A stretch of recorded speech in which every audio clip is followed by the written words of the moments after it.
There has been a protracted battle over the years by various conservation groups to save the Glenrock area from development of one kind or another. The area, which encompasses 6 kilometres of coastline and 500 hectares of bushland, is unique in its close proximity to the central business district. A small portion of the area has already been gazetted as state recreation area, but there are constant battles over other parts of the Glenrock region. The latest was an application by RZ Mines for a prospecting licence at Burwood Beach. In what is seen by many as a coup for community and environmental groups, State Resources Minister Ken Gabb has refused to grant the licence. A spokesperson for the Glenrock Community Advisory Committee, Suska Scobie, says the decision will go a long way to saving the area, but the next frontier will be to stop gravel quarrying. Our main problem now at the moment is the heart of the proposed Glenrock State Recreation Area, and that's the quarry.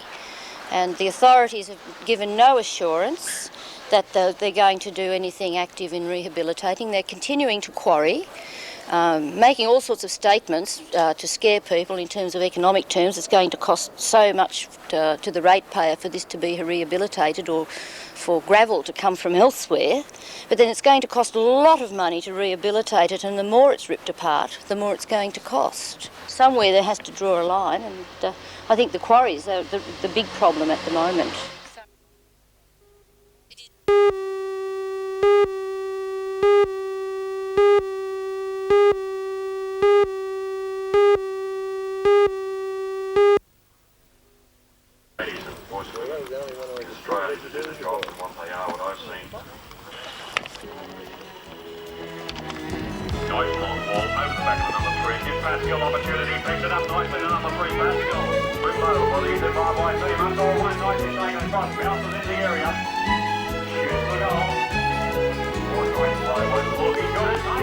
Teams from all over New South Wales gathered last weekend at Rosebrook Farm near Muswellbrook for a 2-day carnival. Rackets were flying as 41 club teams and 6 New South Wales rep teams battled it out in an elimination series. The teams were vying to take on 2 touring Polo Cross teams from Zimbabwe. The Zimbabwe teams have been in the Hunter as part of a 2-week tour of Queensland and New South Wales. Northern New South Wales emerged as the team to take on the visitors. In a hard-fought game in which 8 chukkers of 8 minutes duration were played, Northern New South Wales managed to clinch the mixed game 30-12. In the men's teams, New South Wales was again able to achieve a strong result, winning 28-16.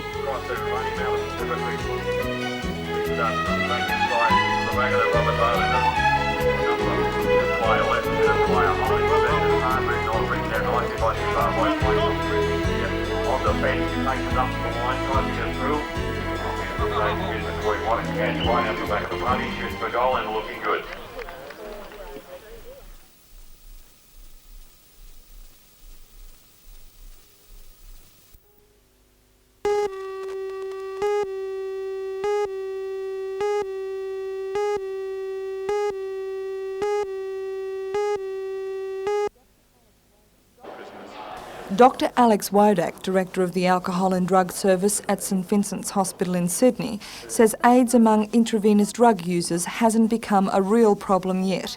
But he says it will only be a matter of time before it explodes into the general community unless precautionary measures are taken, and he says time is of the essence. I think the most important thing to do is to get our needles and syringes, sterile needles and syringes, out to those drug users. Whatever we might think of drug use, we really have to get the needles and syringes out to them very fast. Now, we started doing that in December 1986 through the pharmacy system, but I think we've all got to recognise that we've got to do a lot more than that. Dr Wodak says Australia has nothing to be proud of in its record of AIDS. As of the 31st of December last year, we had the 4th highest incidence of AIDS in the Western world. And he says unless we take action, it will get worse. He says if that means making sure illicit drug users have clean needles by making them readily available, then he says that's just using common sense. It's now recognised by all the eminent authorities in this subject that the risks of the virus responsible for AIDS getting out to the general community, the heterosexuals who don't use drugs, that the chances of that are greatest coming through the intravenous drug users than through any other risk group.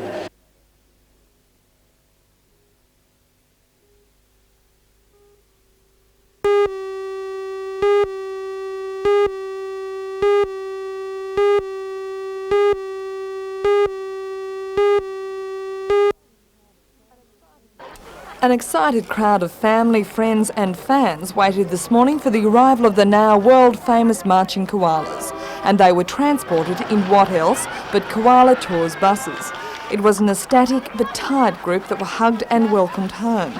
But what was the highlight of the 16-day tour of England and Scotland? The World Tournament. That was really good. Yeah.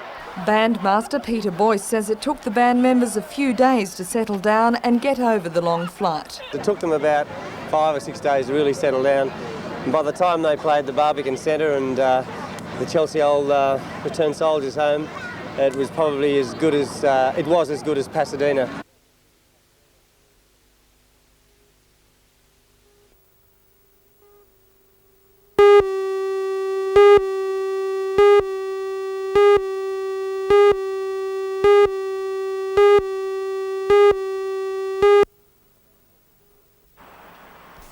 A man walking past the Hall Street warehouse at 10 to 6 last night noticed the fire. He ran to the Newcastle fire station, which backs onto the warehouse. 6 units from Newcastle, Hamilton and Merriweather were on the scene in minutes and quickly had the fire extinguished. Stationers, Kenmore Traders and paper merchants Alexander Moyer had all their stock destroyed in the blaze. Although all doors were locked when the shops closed at 5 p.m, a fire brigade spokesman says on arrival one door was found open and another had been broken open. 2.5 years ago the same warehouse was burnt out under suspicious circumstances. Buildings either side of the warehouse were undamaged.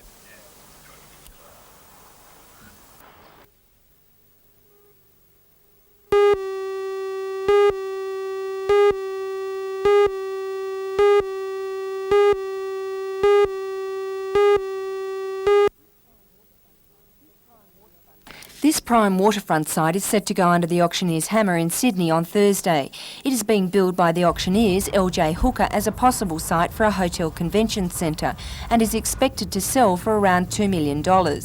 However, the commercial value of the site is in serious doubt tonight, following what archaeologists say is a significant find. This includes an early 1800s lumberyard and stockade where convicts once toiled. It all began about 18 months ago when Dr. John Turner from Newcastle University's History Department discovered these bricks. The land is owned by the State Rail Authority and Dr. Turner tried to get an archaeologist appointed to carry out a dig on the site to find out its value. He says after 18 months of procrastination, an archaeologist was eventually appointed. But the delay meant there was little time to determine the significance of the site. Despite the rush, Dr. Turner is convinced it's worth preserving. It's extremely significant. We've had a lot of time to build up to this in our studies and now we've confirmed what we suspected. We've got a prime historical site here. What's so important about it? I mean, what have you found? What we've found is a complete working place where the convicts laboured over many years when Newcastle was a convict settlement, where they worked with iron, where they produced picks, axes, miners' tools, all the significant items used in this convict settlement. And what we're doing here now, what we are obliged to do, but what we would probably choose to do anyway, is to cover it in with soil as gently as possible so that no damage will occur and so that we can in the future reveal it, let us hope, to the citizens of Newcastle for permanent preservation. His view is shared by Dr. Damis Bairstow, the government-appointed archaeologist. She says she'll be calling the Heritage and Conservation Branch to recommend that an interim conservation order be placed on the property.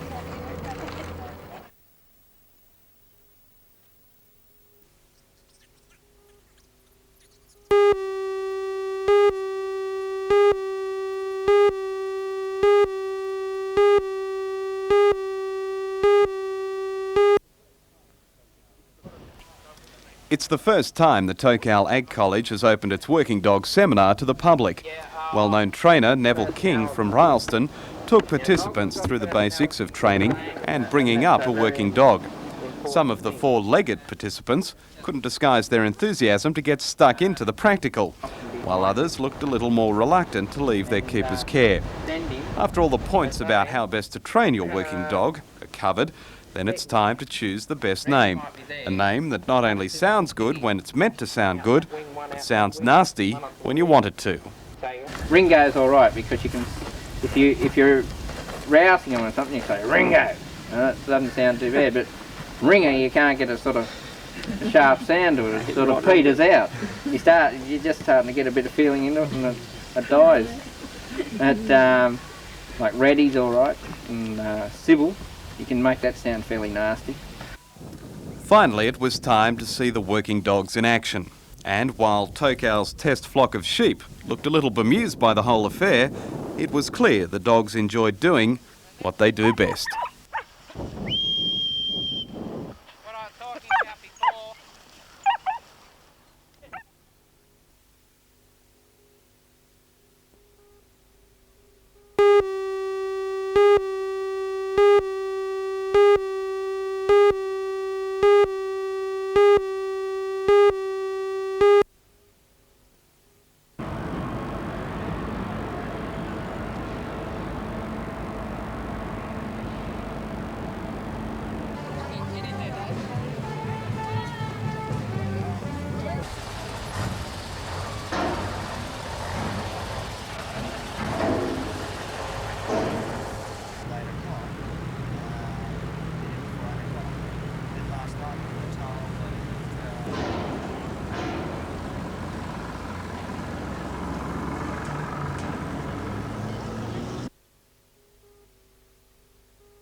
The body of 14-year-old Lisa Parsons was found in Cockle Creek at Boolaroo on February 10, 1984. She had been assaulted and possibly strangled before her body was placed in the creek where she subsequently drowned. It was some months before Newcastle detectives got the breakthrough which led to the arrest of a 17-year-old youth. He was charged and is currently serving 14 years hard labour for the murder. But homicide detectives recently got new information which led to the arrest yesterday of an additional male who police believe was also involved in the murder. 19-year-old Darren Ronald Gray appeared in Wallsend Court charged with murder. His case was adjourned until August 18 and bail was granted.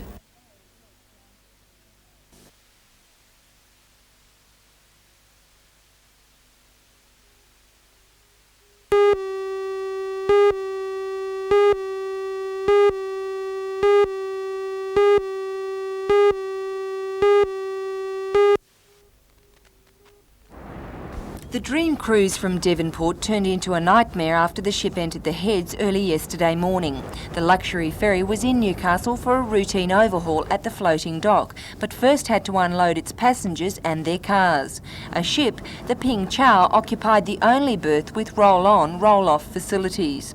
While the Ping Chau was stacked with containers of aluminium, the Able Tasman was docked at a nearby wharf, so at least the passengers could disembark, and some got off thoroughly disgruntled with the Port Authority. Very disappointed. Would you come here again? Oh, I don't think so, not this way anyway. TT Lines wasn't impressed. Having booked the floating dock, the delay meant money. But the Maritime Services Board responded by claiming that the Able Tasman was given an emergency berth after it reported the failure of one engine, a claim the shipping line denies. It says it turned off one engine to slow down the ship when it found out the wharf was not ready. In the afternoon, the ferry finally docked at the appropriate berth, only to encounter another hour-and-a-half delay as the ramp was adjusted to accommodate the vessel. So near and yet so far. Experts were called in to assess and rectify the problem. After what must have seemed a farce or at least a comedy of errors, the vehicles were finally deposited onto the wharf.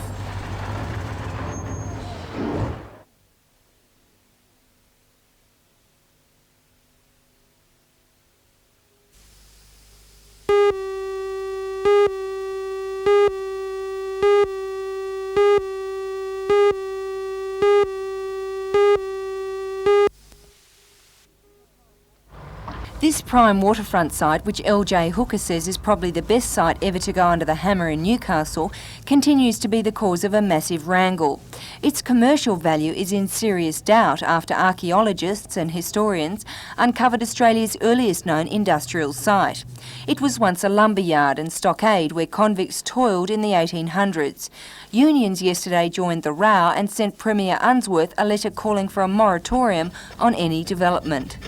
Well, we believe that taking the emerging public opinion, the widespread public opposition to disposal of the land, and taking the archaeological dig over the weekend, and having the well-known historian Dr. Torres saying that it's probably one of the most significant archaeological finds in Australia, then obviously we believe there's sufficient reason there for the Premier, even at this late stage, to put a moratorium on the auction sale on Thursday until such times as all these issues are canvassed in a public fashion. Mr Barrack says he's fairly confident that a meeting of building union delegates will vote tonight to place green bans on the entire site. I believe that some support will be forthcoming, that the building unions traditionally have played a role in the Newcastle East, going right back to blanket bans on any development in the Newcastle East pending the development of an overall management plan. Meanwhile, a government-appointed archaeologist, Dr Damus Bierstow, is racing against the clock to get a report to the Heritage and Conservation branch. At the dig on the weekend, she said she'd be recommending that an interim conservation order be placed on the property. It appears that the State Rail Authority plans to push ahead with the auction regardless. A spokesman said the auction could be held even if there was an interim conservation order. It would be up to investors to decide if they wanted to bid. But at this stage, the SRA had heard nothing about the convict fines.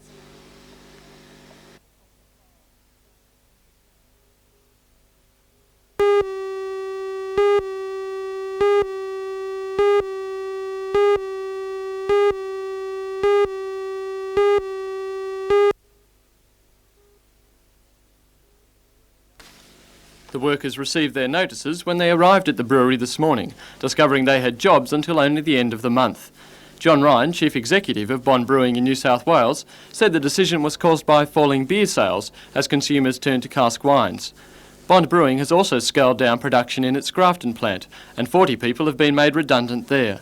The company says they are now calculating redundancy packages, which will mean a payout of around $6.5 million to employees in Grafton and Newcastle. 3 apprentices working at the Cardiff plant will be offered the option of transferring to either Grafton or the main brewery at Auburn.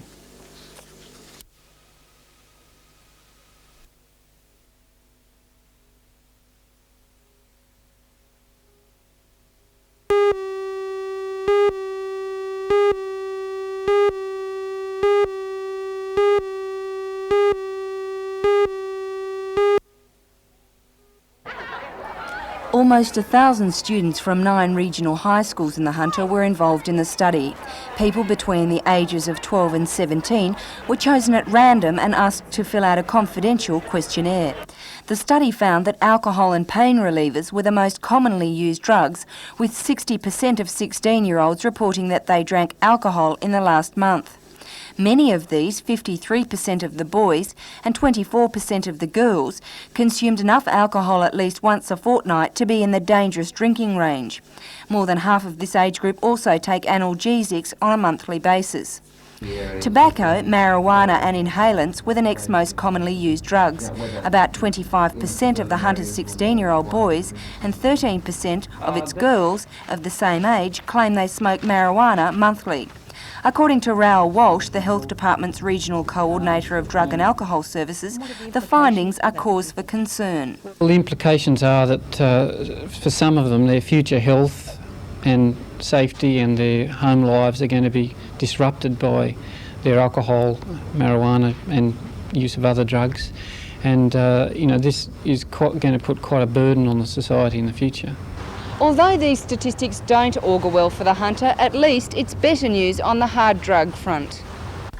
Use of other drugs such as stimulants like cocaine and speed and narcotics like heroin and morphine is at a low level in Hunter students. There is evidence that use of these drugs has not increased in the last 15 years.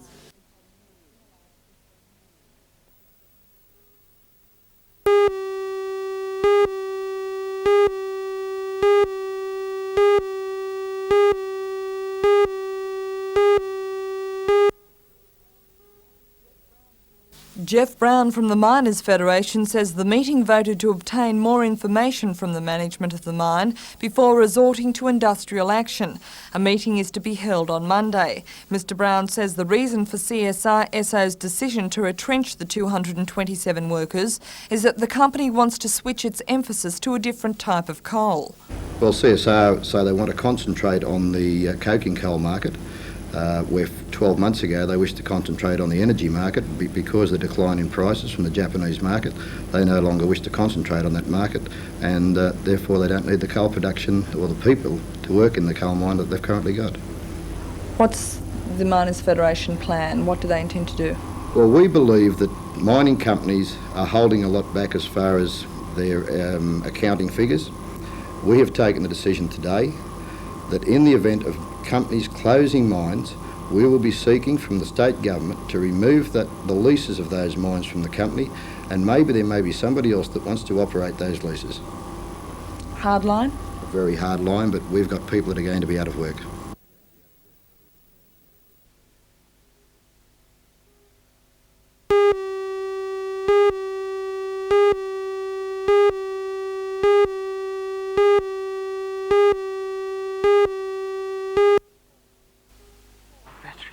Four ships are waiting at the docks to be loaded with coal, and 4 others are anchored outside the port. By Monday, they'll be joined by 4 more coal ships, and if the port supervisors and the MSB haven't settled their differences by next month, there will be 8 more ships waiting out to sea. For the coal loaders and the coal companies, that means lost money. $28 million worth of coal will be sitting idle by Monday. That represents about $3.6 million to the coal loaders at Kooragang and Port Waratah. And those figures are expected to double in a week's time if the dispute isn't resolved. David Boyd from the Port Waratah Coal Service says the long-term effect of a prolonged strike may be retrenchments at the loader. By about the middle of next week, we'd be starting to get fairly full in the yard if the MSB officers stay out. One would hope that it doesn't go that far, because I don't think it's a problem that's worthy of a strike of that magnitude. Mr Boyd believes the losses may not stop there, with news of the dispute reaching other customers who may send their ships elsewhere, thus affecting our balance of trade. If this revenue is lost forever, and if the strike goes on for more than a week, I'm sure it will be, because in days gone by, customers may have waited for coal from Newcastle, but today they've got so many options that they just won't wait. The MSB today made its responses to the MSB Officers Association on its proposal about the board's plan to change the roster from a 7-day to a 5-day one because of a drop in coal exports. The union couldn't be contacted for its reaction, but it has until the Monday back-to-work deadline set by Deputy President of the Industrial Commission John Varnum to make its move.